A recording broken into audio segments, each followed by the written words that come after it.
नमस्कार साथियों, मैं विजय कुमार फिर से एक बार स्वागत करता हूं आपके अपने पसंदीदा यूट्यूब चैनल टारगेट क्लासेस के विजय कुमार सैनी।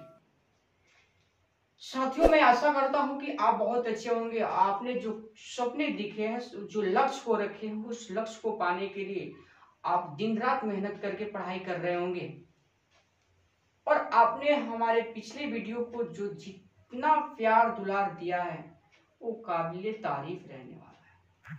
आपको पता ही होगा कि हमने पिछले वीडियो जो इतिहास का दिया था और वो इतिहास की शुरुआत किए थे कहां से, दिल्ली सल्तनत, और दिल्ली सल्तनत में आने वाले जो वंशज थे उस वंशज के बारे में बताए थे।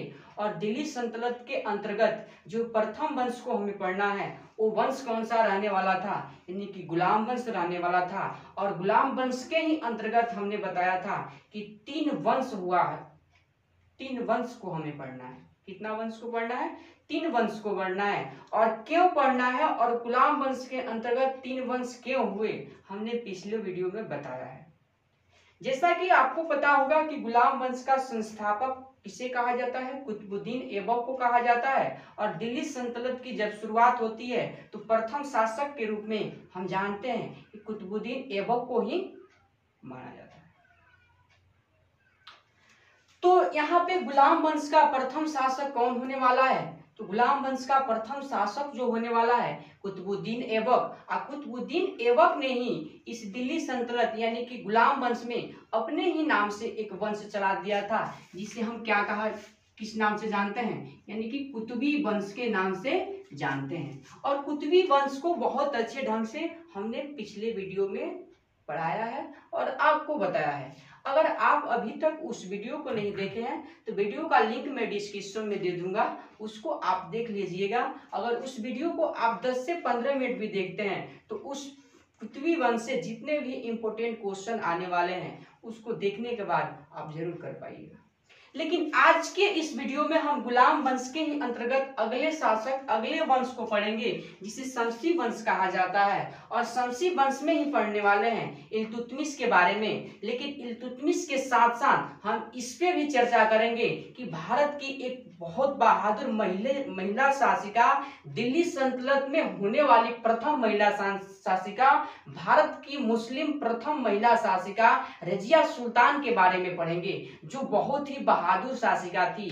बड़े बड़े वीर योद्धाओं को, बड़े बड़े शासकों को कैसे पराजित करने का काम की थी रजिया सुल्तान, इसके बारे में पढ़ेंगे। लेकिन रजिया सुल्तान को पढ़ने से पहले हम पढ़ेंगे इल्तुतमिश के बारे में। क्यों इल्तुतमिश के बारे में पढ़ेंगे? क्योंकि इल्तुतमिश की बेटी ही हुआ करती थी रजिया सुल्तान। और सबसे पहले रजिया सुल्तान से पहले तो इल्तुतमिश शासन कर रहा था, तो इससे पहले हम इल्तुतमिश के बारे में पढ़ेंगे।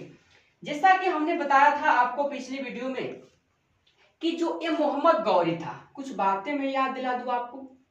ये मोहम्मद गौरी, और मैं बार बार बताता हूं कि ये मोहम्मद गौरी आपके क्लास में पढ़ने वाली गौरी नहीं थी, आपके क्लास में आपके साथ बैठकर पढ़ने वाली गौरी नहीं थी। एक कौन गौरी था? जो भारत पर क्या किया था, यानी कि आक्रमण किया था। क्या किया था? आक्रमण किया था, वो गौरी था। इस गौरी ने क्या किया था? अपने साम्राज्य को बंटवारा कर दिया था जब इसका मृत्यु हो गया। मतलब मृत्यु, ये तो थक गया था लड़ाई लड़ते लड़ते, अपने साम्राज्य को बंटवारा कर दिया था। और यह गौरी भारत पर आक्रमण करने वाला व्यक्ति था। और आक्रमण कब किया? आपको पता होगा कि 1191 ईस्वी में इसने भारत पर प्रथम आक्रमण किया, और जिसे हम किस नाम से जानते हैं? तराइन के युद्ध के नाम से जानते हैं। किस नाम से जानते हैं? तराइन के प्रथम युद्ध के नाम से जानते हैं। और तराइन के प्रथम युद्ध में पृथ्वीराज चौहान और गौरी के बीच यह झड़प हुआ था, जिसमें पृथ्वीराज चौहान एक राजपूत शासक हुआ करते थे। और पृथ्वीराज चौहान ने इस मोहम्मद गौरी को बुरी तरह से हरा करके अफगानिस्तान भेज दिए थे। लेकिन जैसे ही एक वर्ष बाद 1192 का बात आता है तो 1192 में फिर तराइन का दूसरा युद्ध होता है। और दूसरा युद्ध में क्या करता है? मोहम्मद गौरी पृथ्वीराज चौहान को हरा देता है और यहीं से पड़ जाता है भारत में मुसलमानों का नींव, यानी कि मुसलमान शासन का नींव, यानी कि नींव। ठीक है, इतना तक पढ़े थे हमने तराइन के फर्स्ट युद्ध, द्वितीय युद्ध। लेकिन आज के इस वीडियो में हम पढ़ेंगे तराइन का तीसरा युद्ध भी, यानी कि तराइन का तीसरा युद्ध भी क्यों हुआ, किनके किनके बीच हुआ, ये आगे हम अभी इस वीडियो में पढ़ाएंगे और बहुत विस्तार से बताएंगे कि तराइन का तीसरा युद्ध कब हुआ और क्यों हुआ। अधिकतर हाई लेवल के एग्जाम में इस क्वेश्चन को पूछ लिया जाता है। तो देखिए, गौरी जो था अपना साम्राज्य को 3 भागों में बंटवारा कर दिया था और बंटवारे के बाद जो अफगानिस्तान का हिस्सा किसको दिया था, ताजुद्दीन एल्दिज को दिया था, और पाकिस्तान वाला हिस्सा किसे दिया था, नसरुद्दीन कुआचा को दिया था, और भारत पर किसे बैठाया था, भारत पर कुतुबुद्दीन ऐबक को बैठाया था। और क्यों बैठाया था इस बात को भी हमने क्लियर किया है, क्योंकि होगा ना होगा शायद कहीं कुतुबुद्दीन ऐबक मोहम्मद गौरी का वफादार गुलाम होगा, और गुलाम के साथ साथ तो ये दामाद भी था इसका ना, दामाद भी ना तो था इसका ना। अब देखिए, अब जब 1210 में क्या होता है, कुतुबुद्दीन ऐबक की मृत्यु हो जाती है, तो कुतुबुद्दीन ऐबक की जगह पर जो अगला शासक आता है, इसका बेटा आया था कौन, आराम शाह, जो बहुत ही पप्पू टाइप का बेटा था, बहुत ही पप्पू टाइप का आदमी हुआ करता था। इसे न पता था कि शासन कैसे किया जाता है, हम अपने समाज को, साम्राज्य को कैसे आगे तक बढ़ा सकते हैं। ये पप्पू टाइप आराम शाह जैसे आराम से आया, वैसे ही दिल्ली पर शासन करने के लिए बैठा, और जितना जल्दी आया उतने ही जल्दी 1210 में ही इसका विदाई हो गया। ये हमारा पिछले वीडियो को लास्ट टॉपिक था। अब देखिए, जब यहां पर कुतुबुद्दीन ऐबक की मृत्यु हो जाती है, तो मृत्यु होने के बाद जो अगला शासक आता है वो कौन आता है, इल्तुतमिश आता है। इल्तुतमिश, हम पहले इस ड्रॉ के माध्यम से आपको समझा देना चाहते हैं, ताकि मैं आगे ये जो भी बात आपको मैं बताऊंगा वो आपको अच्छे ढंग से समझ में आ जाए। अब देखिए, यहां पर क्या हुआ कि जब कुतुबुद्दीन ऐबक की मृत्यु हो जाती है, तो अगला शासक दिल्ली का बनता है इल्तुतमिश, और इल्तुतमिश से पहले क्या था, कुतुबुद्दीन ऐबक भारत पर शासन कर रहा था, और कुतुबुद्दीन ऐबक ने अपनी राजधानी को कहां रखा था, लाहौर ही रखा था। क्यों रखा था इसको भी बताया है। ये जो ताजुद्दीन एल्दिज जो हुआ करता था, ताजुद्दीन एल्दिज जो हुआ करता था, वो ये दोनों से कह दिया था कि भाई तुम लोग अब हमारे गुलाम हो, क्योंकि जहां गौरी बैठा था उसका उत्तराधिकारी मैं हुआ हूं। तो जिस हिसाब से तुम लोग गौरी के कहने पर काम कर रहे थे, उसी तरह से जब मैं जो चाहूंगा वो तुम लोग काम करोगे। और इस डर से भी ये कुतुबुद्दीन ऐबक और नसरुद्दीन कुआचा काम को करते थे, वो बात मानते थे ताजुद्दीन एल्दिज को। अब देखिए, जैसे ही कुतुबुद्दीन ऐबक की मृत्यु होती है और अगला शासक जो इल्तुतमिश होता है, इल्तुतमिश जब भारत की गद्दी पर बैठता है, तो ये ताजुद्दीन एल्दिज कहता है इल्तुतमिश की कि इल्तुतमिश, जिस तरह कुतुबुद्दीन ऐबक हमारे कहने के हिसाब से चलता था, उसी तरह तू भी चलता, तुमको भी चलना पड़ेगा। डायरेक्ट जब इस बात को सुना इल्तुतमिश, तो इल्तुतमिश कहता है, सुन ताजुद्दीन एल्दिज, तू मेरे बात को सुन, तेरे कहने से चलता होगा कुतुबुद्दीन ऐबक, लेकिन मैं तेरा गुलाम न था और मैं हूं।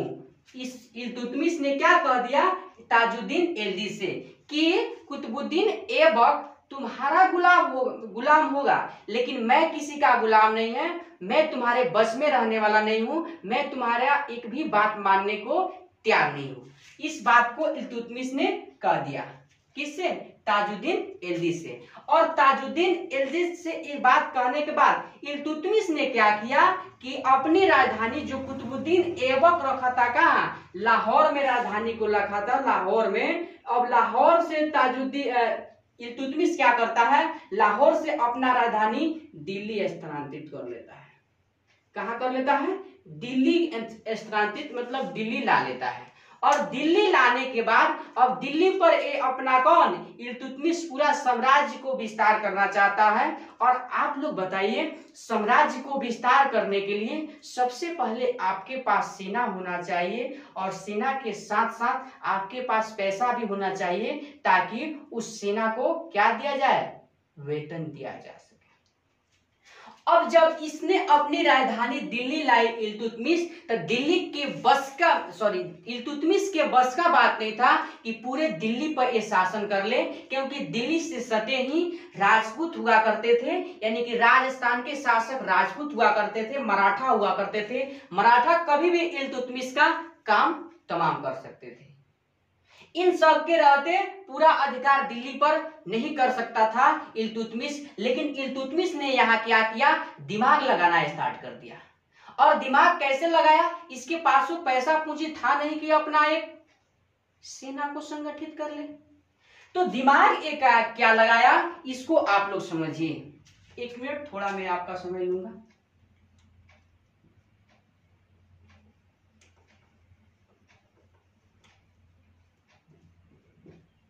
देखिए इसने किया क्या कि दिल्ली में 40 लोगों की एक सेना संगठित की। कितने? 40 लोगों की एक सेना बनाई, और इस 40 लोगों की सेना में 40 के 40 लोग वैसे लोग थे जो किसके? इल्तुतमिश के दुश्मन ही थे। इल्तुतमिश के कौन थे भाई? यानी कि दुश्मन थे। देखिए दिमाग कैसे लगा रहा है। इल्तुतमिश ने क्या किया, यहाँ पर 40 लोगों की एक सेना बनाई, और सेना के साथ इसमें 40 के 40 लोग इल्तुतमिश के क्या थे? दुश्मन ही थे। और दुश्मन होने के साथ साथ ये इल्तुतमिश इन लोगों से कहा कि आप लोग जाइए और भारत में जहां तक हमारा अधिकार है वहां पर आप लोगों से टैक्स उछलिए, और टैक्स उछलने के साथ साथ इस टैक्स को पूरे सेना में बांट दीजिए, और सेना में बांटने के बाद जो भी कुछ पैसा आप लोगों को बचेगा उस पैसे को दिल्ली भिजवा दीजिएगा। किस पैसे को? दिल्ली भिजवा दीजिएगा। देखिए दिमाग कितना अच्छा लगा रहा है। यानी कि इस 40 लोगों की सेना में इसने क्या किया, बोला कि भारत भर में हमारा साम्राज्य का जहां तक क्षेत्र है वहां तक के लोगों से आप टैक्स लीजिए, और टैक्स लेने के बाद आप उस टैक्स को अपने में बंटवारा कर लीजिएगा, यानी कि 40 जितने भी 40 सैनिक हैं उसमें बांट दीजिएगा, और बांटने के बाद जो भी छोटा सा रकम बचेगा आपके पास तो उस रकम को क्या कीजिएगा, हमारे यहाँ दिल्ली ला करके दे दीजिएगा, ताकि मेरा भी कुछ काम चल सके। और इस 40 लोगों की सेना को इसने एक नाम दिया जिसे दल चलीसा कहा जाता है। जल चलीसा के नाम से जाना जाता है। किस नाम से? दल चलीसा के नाम से जाना जाता है। क्वेश्चनवा भी हमारा एग्जाम करता है कि जल चलीसा में कितने सदस्य थे, तो 40 सदस्य थे। दल चलीसा क्या था? तो इल्तुतमिश के द्वारा संगठित की गई एक सेना था जिसमें 40 के 40 लोग इल्तुतमिश के क्या थे? दुश्मन। अब देखिए अब हुआ क्या, ये भी सोचता था इल्तुतमिश कि हमारे आसपास तो मराठा शासक भी हैं और राजपूत शासक भी है, कभी भी हम पे आक्रमण करेंगे तो ये दल चलीसा वाले हमको मदद करने के लिए आएंगे। किसको मदद करने के लिए आएंगे? हमको मदद करने के लिए आए। और भारत के साथ साथ इसने क्या किया, एक एकता प्रथा भी चलाया था, जो मैं आगे बताने वाला हूं। ठीक है, एक न्याय की जंजीर भी बनवाया था। कौन? इल्तुतमिश। इसके पहले मुगल शासक भी बनवा चुके थे, इस बात को भी मैं बताऊंगा। अब देखिए, चलिए यहां तक तो आप समझ गए होंगे। ताकि मेरा इतना समझाने का कारण यही था क्योंकि इसको जब मैं बताऊंगा तो आपको अच्छे से समझ में आ जाएगा। अब देखिए क्या होता है। हुआ क्या कि यहां पर गुलाम वंश में ही जो अगला वंश आएगा कुतुबी वंश के बाद, वो वंश हमारा रहने वाला है शमसी वंश।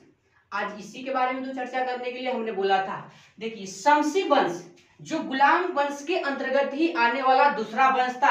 अगर इस वंश का हम टाइमिंग बताएं आपको, तो इस वंश का टाइमिंग कितना रहने वाला है? 1210 से लेकर के 1265 तक इसका टाइमिंग रहने वाला है।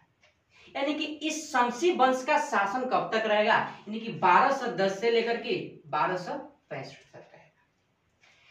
शमसी वंश के संस्थापक का बात किया जाए तो शमसी वंश का संस्थापक कौन हुआ था, यानी कि इल्तुतमिश था। कौन था? इल्तुतमिश था।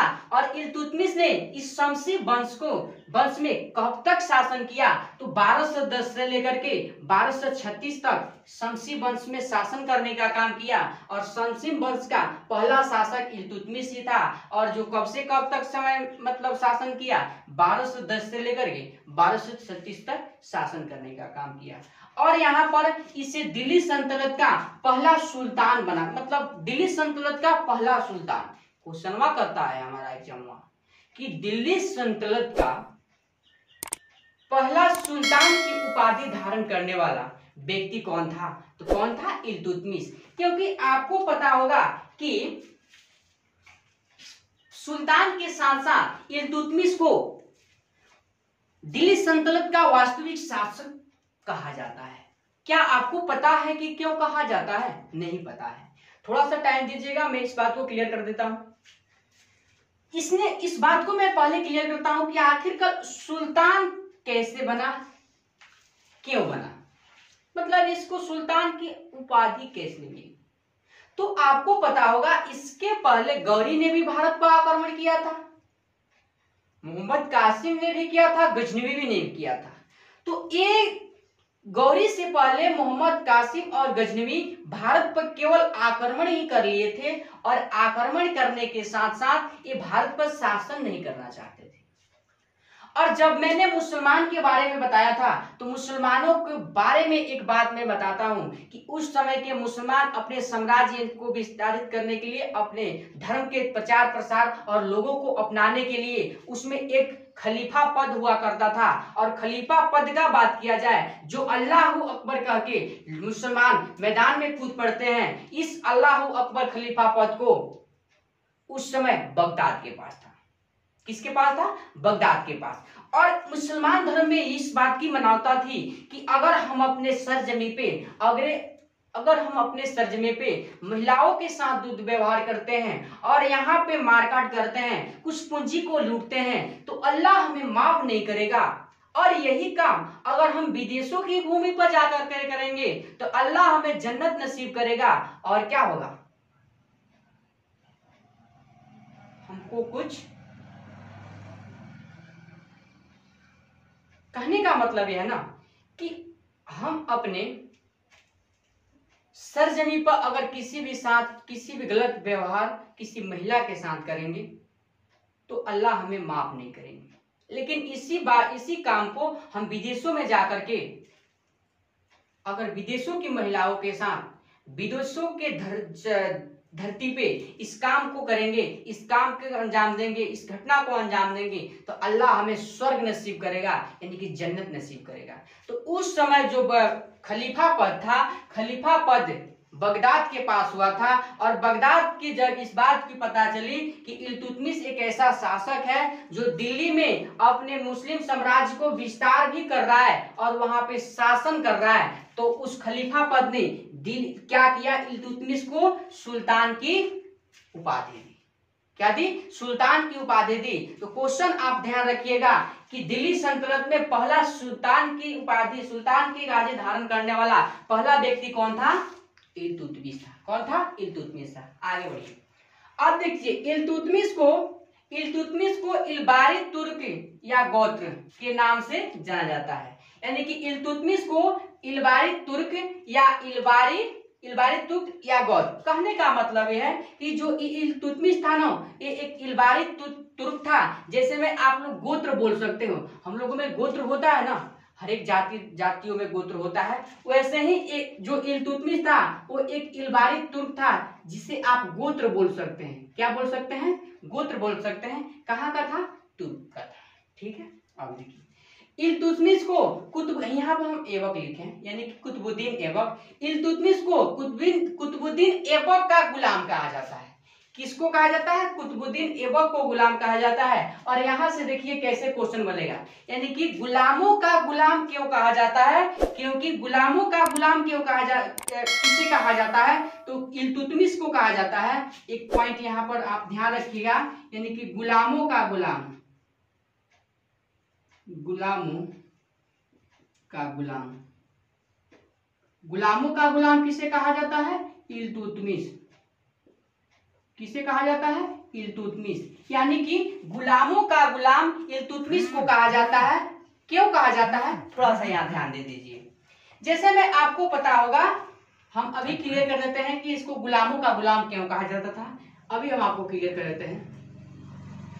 देखिए, आपको पता ही होगा कि जो ये कुतुबुद्दीन ऐबक था, ये कुतुबुद्दीन ऐबक किसका गुलाम था? मोहम्मद गौरी का गुलाम था।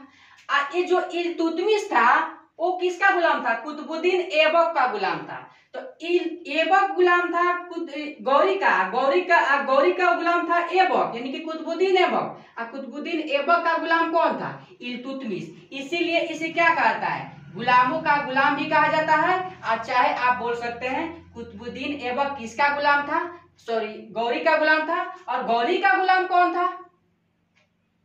कुतुबुद्दीन ऐबक। और कुतुबुद्दीन ऐबक का गुलाम कौन था? इल्तुतमिश। तो इसीलिए इल्तुतमिश को गुलामों का गुलाम कहा जाता है। अगर क्वेश्चन आ जाए, और बहुत बार एसएससी इस क्वेश्चन को दोहराया है कि दिल्ली सल्तनत में गुलामों का गुलाम किसे कहा जाता है, तो किसे कहा जाता है? इल्तुतमिश को कहा जाता है। किसे कहा जाता है? इल्तुतमिश को कहा जाता है।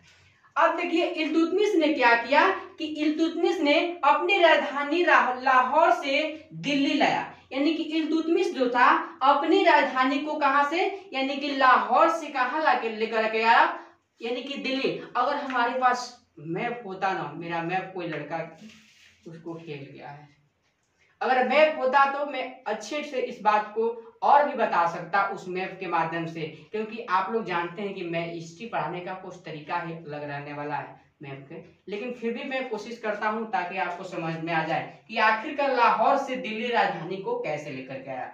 तो आप यहाँ एक बात ध्यान दीजिए कि जब इल्तुतमिश दिल्ली के गद्दी पर बैठा, यहाँ दिल्ली के गद्दी पर बैठा, तो डायरेक्ट ताजुद्दीन एल्दी था, वो इल्तुतमिश से कहा था कि इल्तुतमिश देख, तू अब मेरा गुलाम है, क्योंकि तुम्हारा ऐबक जो था ना हमारे कहने पर चलता था और हमारा गुलाम था, इसीलिए तू अब मेरा गुलाम है। तो इल्तुतमिश से कहा कि सुन ताजुद्दीन एल्दिज, कुतुबुद्दीन ऐबक चलता होगा तेरे कहने से, लेकिन मैं किसी का यहाँ गुलाम नहीं हूं, नहीं तुम्हारा गुलाम हूं और नहीं तुम्हारे गौरी का गुलाम। तो सबसे पहले इल्तुतमिश किया गया अपनी राजधानी को कहां से, लाहौर से कहां लेकर के आया? दिल्ली लेकर के आया। कहां लेकर के आया? दिल्ली। और आज की क्लास में सबसे इंपॉर्टेंट क्वेश्चन जो रहने वाला है यही रहने वाला है कि इल्तुतमिश ने अपनी राजधानी लाहौर से दिल्ली लाया। क्या लाया? दिल्ली लाया। इसीलिए इसे किस नाम से भी जाना जाता है? दिल्ली का वास्तविक शासक के नाम से जाना जाता है। किस नाम से? दिल्ली का वास्तविक शासक के नाम से जाना जाता है। अब देखिए, एक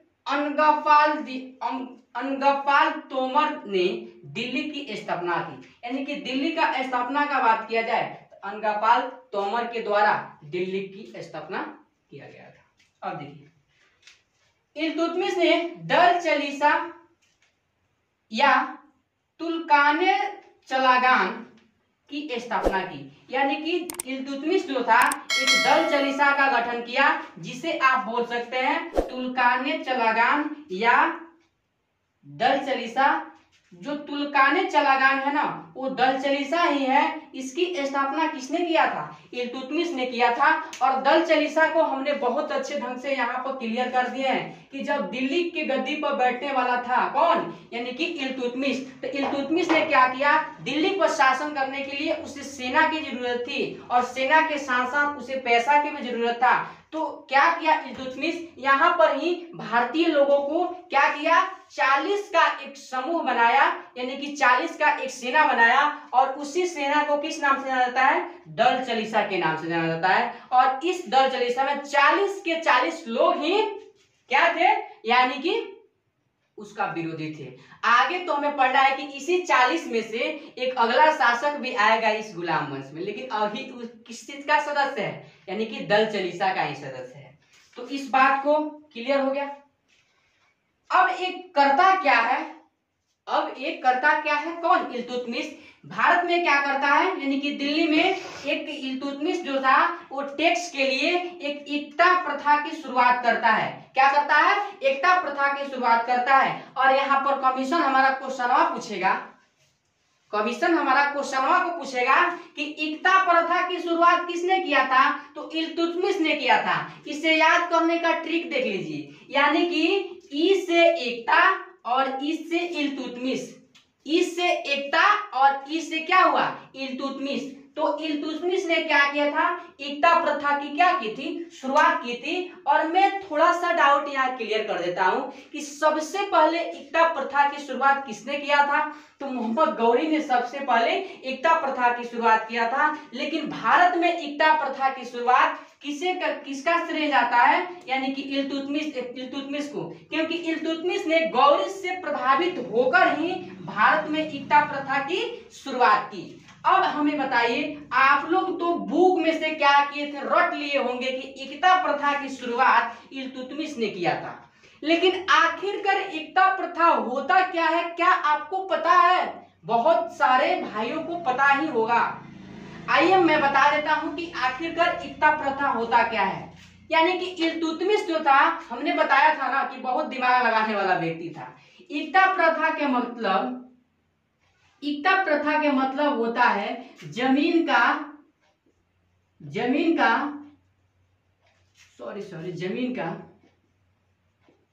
छोटा सा टुकड़ा, जमीन का क्या? छोटा सा टुकड़ा। यानी कि एकता प्रथा का मतलब होता है जमीन का छोटा सा टुकड़ा। ये क्या करता था? अपने साम्राज्य के अंतर्गत लोगों को क्या करता था? देता था। और इस पे क्या करवाता था? खेती करवाता था, यानी कि कृषि कार्य करवाता था। और इसके साथ ही जो लोग इससे कृषि कार्य करते थे वो क्या करते थे? इसके अंतर्गत टैक्स दिया करते थे। टैक्स को अगर बोला जाए तो आप लोग बोल सकते हैं कर। और जो लोग इसको देते थे उसे इक्तादार कहा जाता था। क्या कहा जाता था? इक्तादार, इक्तादार कहा जाता था। चलिए यहां लिख देते हैं, क्या कहा था? इस कर को जो लोग देते थे उसे इक्तादार कहा जाता था, इक्तादार कहा जाता था। यानी कि एकता प्रथा का मतलब ये हुआ कि एक जमीन का छोटा सा टुकड़ा हुआ करता था। इल्तुतमिश क्या करता था? अपने साम्राज्य के अंतर्गत लोगों को ये प्रदान करता था, जमीन का छोटा सा टुकड़ा। और जो भी लोग इसमें कृषि काम करते थे वे लोगों से उसके बदले ये क्या लिया करता था? टैक्स लिया करता था। और जो लोग टैक्स देते थे और इस जमीन के छोटे से टुकड़ा देते थे उसे इक्तेदार कहा जाता था। क्या? इक्तेदार कहा जाता था। ठीक है। तो एकता प्रथा की शुरुआत दिल्ली सल्तनत में किसने किया? तो किसने किया? इल्तुतमिश ने किया। किसने किया? इल्तुतमिश ने किया। क्या यहां तक आपको मेरा बात समझ में आया है? अगर मेरा बात समझ में आ रहा होगा, अगर थोड़ा सा भी ट्रस्ट भी होगा कि इस पढ़ाने का तरीका, और थोड़ा सा आप विश्वास रखते होंगे तो इस भाई को सपोर्ट कीजिए और वीडियो को शेयर कीजिए। अगर हमारे चैनल पे आप क्या नए हैं तो सब्सक्राइब कर लीजिए, क्योंकि आपको इस वीडियो से बहुत हेल्प मिलने वाला है। आगे देखिए क्या होता है। चलिए इसको हम मिटा देते हैं। क्या करते हैं? मिटा देते हैं। अब इल्तुतमिश ने क्या किया? इल्तुतमिश को बहुत दिक्कत का सामना कर रहा पड़ता था। मैप की वजह से बहुत दिक्कत हो रहा है। क्या हुआ था? यानी कि इल्तुतमिश को अब भारत में बहुत दिक्कत का सामना, मतलब दिक्कत होने लगा था। क्योंकि आपको पता होगा कि भारत के अंतर्गत कुछ शासक हुआ करते थे। और वो शासक क्या करते थे? अपने शासन काल के अंतर्गत, अपने साम्राज्य के अंतर्गत, क्या? अपने साम्राज्य के अंतर्गत कुछ अलग अलग सिक्कों का प्रचलन रखे थे और सिक्कों चलाए थे। क्या? अलग अलग सिक्का चलाए थे। तो इसने क्या किया? इसका तो इल्तुतमिश का सीधा संबंध किससे था? विदेशों से था। यानी कि आप बोल सकते हैं कि अफगानिस्तान ऐसे ऐसे करके विदेशों में था। किसका संबंध? इल्तुतमिश का। तो इल्तुतमिश को इसके लिए बहुत दिक्कत का सामना करना पड़ रहा था। तो इसने क्या किया? भारत में 2 सिक्के चलाए। क्या चलाए? 2 सिक्के चलाए जो मोस्ट इंपोर्टेंट, इस पे मोस्ट इंपोर्टेंट क्वेश्चन लगा लीजिए। यानी कि स्टार लगा लीजिए इस क्वेश्चन को कि इल्तुतमिश ने भारत के अंतर्गत कितने सिक्का चलाए, यानी कि 2 सिक्के चलाए थे। कितना सिक्का? 2 सिक्का चलाए थे। एक को बोला जाता है टका और एक को बोला जाता है जीतल। अगर टका की बात करें तो टक्का कहाँ की मुद्रा है, यानी कि बांग्लादेश की मुद्रा है। कहाँ की मुद्रा है? यानी कि बांग्लादेश की मुद्रा है। याद रखिएगा, कहाँ की मुद्रा है? बांग्लादेश की मुद्रा है। तो इल्तुतमिश द्वारा जो 2 सिक्का चलाया गया, तो एक सिक्का को क्या बोला जाता है, यानी कि टका, और दूसरे सिक्का को क्या बोला जाता है, यानी कि जीतल। अगर टका का बात किया जाए तो टका जो था वो चांदी का बना था। किसका बना था? टका जो था, यानी कि जो इल्तुतमिश सिक्का चलाया था, पहला सिक्का, वो सिक्का चांदी का बना था, जिसका वजन का अगर बात किया जाए तो 176 ग्रेन। उस समय वजन को ग्रेन में मापा जाता था। बड़े बड़े हाई लेवल के एग्जाम में इस वजन को डाल देता है कि जो इल्तुतमिश था, वो जो टक्का सिक्का चलाया था, उसका वजन कितना था, तो कितना था? 176 ग्रेन। और उस समय जो मापा जाता था भार, उसको किस में मापा जाता था, यानी कि ग्रेन में मापा जाता था। किसको? ग्रेन में मापा जाता था। अब देखिए, तो जो टका था वो किसका बना था? चांदी का, जिसका वजन कितना था? 176 ग्राम। इसी तरह दूसरा सिक्का उसका था, जिसका नाम क्या था? जीतल। और जीतल का बात किया जाए तो जीतल जो था, यानी कि तांबा का बना हुआ था, और इसका वजन कितना था? 78 ग्राम था। कितना था? 78 ग्राम था। तो इल्तुतमिश के द्वारा भारत में ये 2 मस्ट इंपोर्टेंट क्वेश्चन, यानी कि 2 सिक्के चलाए गए थे, जिसका नाम एक का टका था, एक का क्या नाम था? जीतल था। इसका एक नाम क्या था? टका था, और इसका एक नाम क्या था? जीतल था। अब देखिए क्या होता है कि इल्तुतमिश ने अपने साम्राज्य में क्या किया, अपने दिल्ली सल्तनत काल में क्या किया, अपने समय में क्या किया कि यानी कि इल्तुतमिश ने न्याय कार्य करने के लिए, यानी कि न्याय करने के लिए गाजी ओ अमीर ए दाद की नियुक्ति की। यानी कि कोई भी चीज को न्याय करने के लिए किसका किसका नियुक्ति किया था, यानी कि गाजी ओ अमीर ये दाद की नियुक्ति की थी। दरअसल ये विदेशी लोग, एक कुत्ते जैसे विदेशी लोग क्या भारतीय लोगों के साथ न्याय करते थे? कोई न्याय वाय नहीं करते थे। ये न्याय की नियुक्ति अपने व्यक्तियों के लिए किया था। ये इल्तुतमिश क्या भारत के लोगों के लिए न्याय की नियुक्ति किया था? लोगों के लिए किया था? नहीं किया था। एक किसके लिए किया था? यानी कि अपने लोगों के लिए किया था। ठीक है, तो इल्तुतमिश जो था एक न्याय के लिए एक नियुक्ति किया था, जिसका नाम क्या था? गाजी ओ अमीर ए दाद। ठीक है, याद रखिएगा। अब देखिए थोड़ा सा यहां पर एक बात आप याद रखिएगा कि क्वेश्चन हमसे पूछ लिया करता है, यानी कि क्वेश्चन हमसे पूछ लिया करता है कि दिल्ली सल्तनत में न्याय जंजीर किसने बनवाया था? यानी कि दिल्ली सल्तनत में न्याय की जंजीर किसने बनाया था? और इसके पहले मुगल साम्राज्य के अंतर्गत एक व्यक्ति हुआ करता था, उसने क्या किया? न्याय की जंजीर अपने राज्य में लगाया था, बनवाया था। न्याय की जंजीर होता क्या है? न्याय की जंजीर होता क्या है कि अगर किसी भी व्यक्ति को अचानक किसी भी प्रकार का न्याय चाहिए, तो यह एक स्तंभ बनवाया था, उसमें क्या किया था? शेर का मूर्ति बनवाया था, और उसमें घंटा लगवा दिया था। जो भी व्यक्ति उस घंटा को जाकर के बजाते थे, वह डायरेक्ट उस व्यक्ति के पास जाता था इल्तुतमिश, और इल्तुतमिश क्या करता था? उस व्यक्ति को न्याय प्रदान करता था। कौन? न्याय प्रदान करता था, और न्याय उस व्यक्ति को मिल जाता था। क्या होता था? न्याय उस व्यक्ति को मिल जाता था। तो दिल्ली सल्तनत के काल में न्याय की जंजीर किसने बनवाया था? तो इल्तुतमिश ने बनवाया था।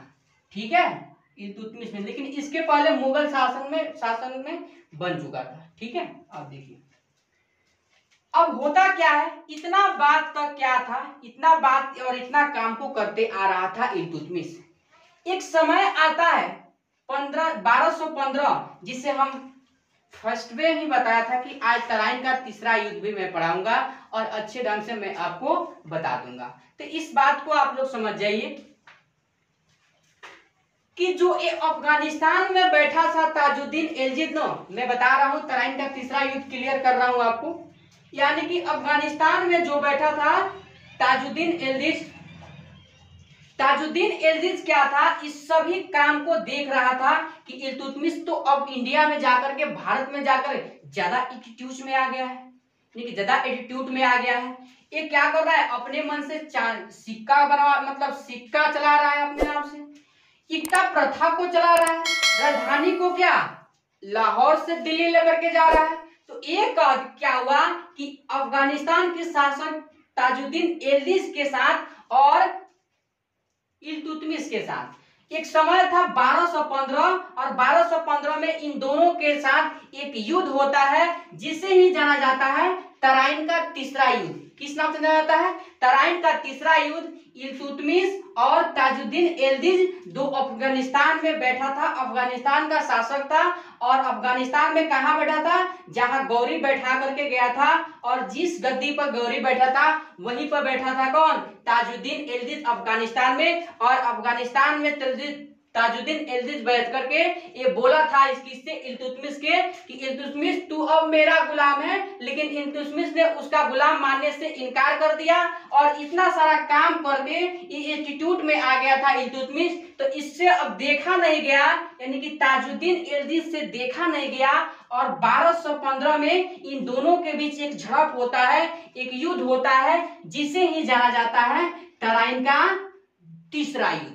तो क्वेश्चनवा करेगा आपको एग्जाम कि तराइन का तीसरा युद्ध कब हुआ, तो तराइन का तीसरा युद्ध 1215 ईस्वी में ताजुद्दीन एलजीज और इल्तुतमिश के बीच हुआ, जिसे किस नाम से जाना जाता है, तराइन का तीसरा युद्ध, तराइन का तीसरा युद्ध। और तराइन के तीसरे युद्ध में क्या हुआ, ताजुद्दीन एलजीज की हार हो गई और इल्तुतमिश क्या हुआ, जीत गया।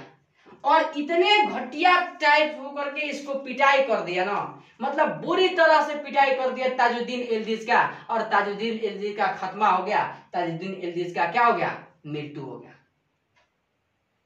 अब इसके सामने एक और शासक था जो बार बार इसको दबाव बनाता था कि हम भारत पर बैठेंगे शासन करने के लिए, जिसका नाम था नसरुद्दीन कुआचा। अब अगला टारगेट इल्तुतमिश का नसरुद्दीन कुआचा ही था।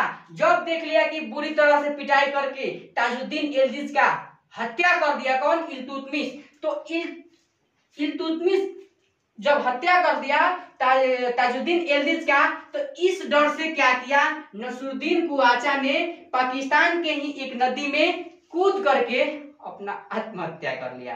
किसके डर से, कि अब हमको छोड़ने वाला नहीं है इल्तुतमिश, अब हमको छोड़ने वाला नहीं है इल्तुतमिश। तो इसने क्या किया, पाकिस्तान के एक नदी में कूदकर ही अपना क्या किया, आत्महत्या कर लिया। तो क्वेश्चन यहाँ पर बोलता है कमीशन कि इल्तुतमिश ने क्या किया, कुआचा की हत्या कर दी, यानी कि नसरुद्दीन कुआचा की हत्या कर दी। अगर वास्तव में देखा जाए तो नसरुद्दीन कुआचा ने नदी में कूदकर अपना खुद आत्महत्या कर लिया, लेकिन माना जाता है कि इल्तुतमिश के डर से ही किया था, और इल्तुतमिश को माना जाता है कि नसरुद्दीन कुआचा की हत्या कर दी।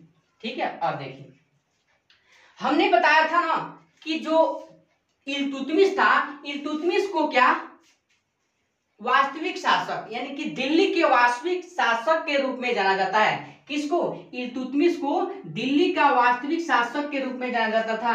क्यों, क्योंकि इसके पहले जितने भी लोग आए थे, चाहे गजनवी आया था, कासिम आया था, वे क्या किया था, दिल्ली भारत से लूटपाट करके, लूटने के उद्देश्य से आए थे और लूटपाट करके ले गए। लेकिन ये क्या किया, अपनी राजधानी लाहौर से लाया दिल्ली, और दिल्ली में लूटपाट तो किया ही, भारत के साथ लूटपाट तो किया ही, लेकिन भारत में शासन भी किया। इसीलिए इसे क्या कहा जाता है, दिल्ली का वास्तविक शासक के नाम से जाना जाता है। और इस इल्तुतमिश को गुलामों का गुलाम भी कहा जाता है। इल्तुतमिश को क्या कहा जाता है, गुलामों का गुलाम भी कहा जाता है। और गुलामों का गुलाम क्यों कहा जाता है, इस बात को हमने बहुत अच्छे ढंग से बताया है। क्यों, क्योंकि जो इल्तुतमिश था वो कुतुबुद्दीन ऐबक का गुलाम था, और कुतुबुद्दीन ऐबक गौरी का गुलाम था।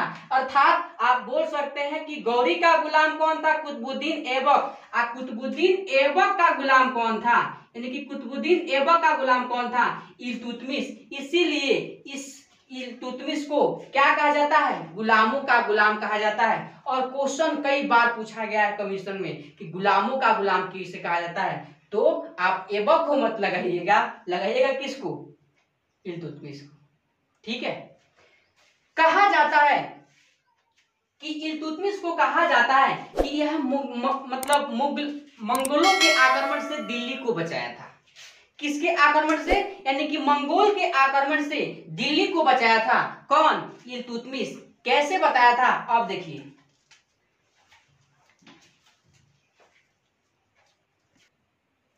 मंगोल के आक्रमण से दिल्ली को देखिए कैसे बचा रहा है इल्तुतमिश। एक बौद्ध धर्म के अंतर्गत,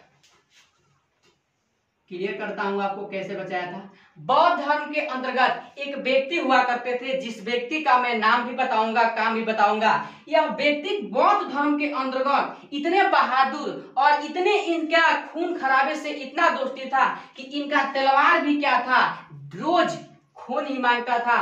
और ये कौन से धर्म अपनाने वाले थे? यानी कि कौन से धर्म के थे? बौद्ध धर्म के थे। अब बौद्ध धर्म में करना ये सब पाप माना जाता था। और वही बात किया जाए कि यह व्यक्ति बाद में चल के इस्लाम धर्म अपनाता है, यानी कि मुसलमानों का धर्म अपनाता है। कौन? इस्लाम धर्म अपनाता है। और इस्लाम धर्म के बारे में मैं बार बार आपको बताता हूं कि यह एक ऐसा धर्म था जिसमें यह मान्यता चल रहा था कि अगर आप कोई भी गलत काम या लूटपाट अगर आप अपने भूमि पर करते हैं तो अल्लाह आपको माफ नहीं करेंगे। और यही काम अगर आप जाके विदेशों की भूमि पर करते हैं, विदेशों की महिलाओं के साथ करते हैं, तो आपको जन्नत नसीब होगा। यही काम बाद में चलकर यह व्यक्ति बौद्ध धर्म को छोड़कर इस्लाम धर्म अपनाता है, क्योंकि यह व्यक्ति ही क्या था? इतना बहादुर था कि इसका तलवार हमेशा ना हमेशा खून ही चाहता था, यानी कि बहुत बहादुर व्यक्ति था।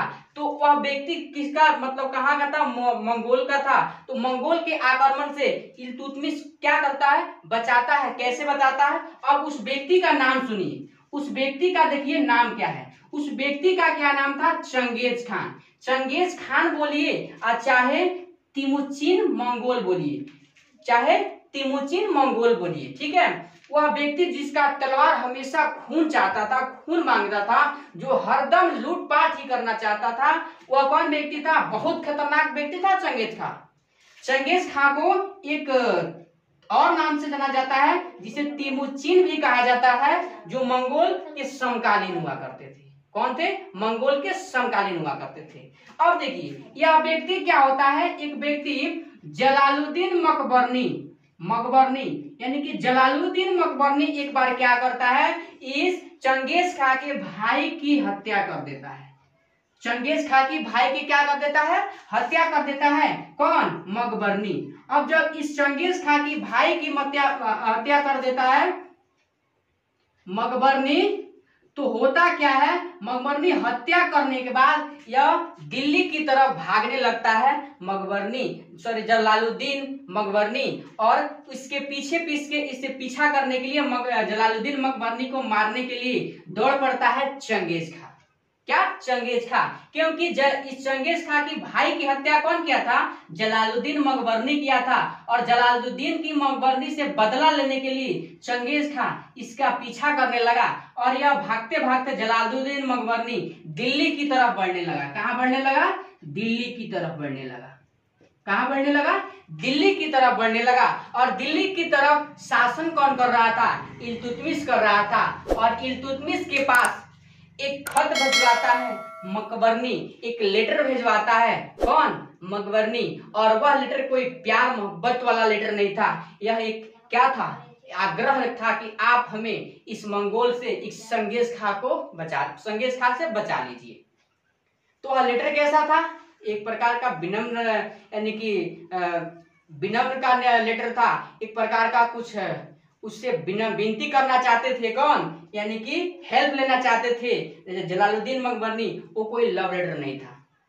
तो इस लेटर को लेकर इस लेटर पहुंचा इल्तुतमिश को। तो इल्तुतमिश ने क्या किया? इस जलालुद्दीन मकबरनी की मदद करने से मना कर दिया, क्योंकि जानता था कौन? इल्तुतमिश कि चंगेज खान एक बहुत बहादुर व्यक्ति है, जिसका तलवार हमेशा ना हमेशा खून ही खराबा करना चाहता है। तो इस इल्तुतमिश ने क्या किया? जलालुद्दीन मकबरनी की मदद करने से मना कर दिया। और अगर इल्तुतमिश अगर जलालुद्दीन मरने की मदद करता तो क्या चंगेज खां दिल्ली को छोड़ता? दिल्ली का बैंड बजा करके रख देता, दिल्ली का सब तहस नहस करके रख देता चंगेज खां। इसीलिए कहा जाता है कि इल्तुतमिश को क्या, यानी कि इल्तुतमिश ने दिल्ली को मंगोलों के आक्रमण से बचाया। ठीक है, इसीलिए इल्तुतमिश को कहा जाता है कि मंगोल के आक्रमण से किसने बचाया, यानी कि इल्तुतमिश ने बचाया। हम तो चाहते थे कि इसी वीडियो में मैं रजिया सुल्तान को पढ़ा दूंगा, लेकिन वीडियो बहुत लंबा होने देख रहे हैं कि हो गया है, तो आज का क्लास यहीं पे खत्म करते हैं। और जब मैं बताएंगे कि 1236 में इल्तुतमिश की मौत होता है और इसका बेटा पप्पू टाइप का शासन करने आता है, जो एक प्रकार का बहुत ही पप्पू टाइप का लड़का था और उसको पता ही नहीं था कि साम्राज्य को कैसे चलाएंगे, गद्दी पर बैठना है कि जाकर के चेयर पे बैठ जाना है नीचे उतर करके, इसे खुद पता नहीं था। लेकिन इसकी एक बहादुर बेटी हुआ करती थी इल्तुतमिश की, जो क्या थी, रजिया सुल्तान के नाम से जाना जाता है। कैसे बड़े बड़े शासकों को बैंड बजाती है, बहुत ही जल्द मिलेंगे अगले वीडियो में। अगर वीडियो अच्छी लगी हो तो आप वीडियो को लाइक कीजिए और सब्सक्राइब कीजिए हमारे चैनल को, और आप हमें सपोर्ट कीजिए। एक दिन ऐसा आएगा कि इतिहास का एक एक प्रश्न मैं आपकी अंगुलियों को गिना दूंगा, और इससे अगर आप पढ़ लेते हैं तो कोई भी एग्जाम में अगर जाते हैं, अगर आता है इस इतिहास से क्वेश्चन, तो सारे क्वेश्चन को आप करके आइएगा, क्योंकि मैं पढ़ाने के साथ साथ कंसेप्ट और फैक्ट को भी बताता हूं। सबसे पहले तो मैं आपको जो भी पढ़ाता हूं उसके अंतर्गत मैं रुचि को आपको दिला देता हूं, रुचि पैदा कर देता हूं, ताकि आगे कोई भी इसमें आपको दिक्कत ना हो क्वेश्चन को समझने में। तो अगर वीडियो अच्छी लगी हो तो भाई को सपोर्ट कीजिए और इसका स्क्रीनशॉट ले लीजिए, और बहुत जल्द मिलेंगे आपको फिर रजिया सुल्तान के साथ। तब तक के लिए मिलते हैं अगले वीडियो में। तब तक के लिए जय हिंद, जय।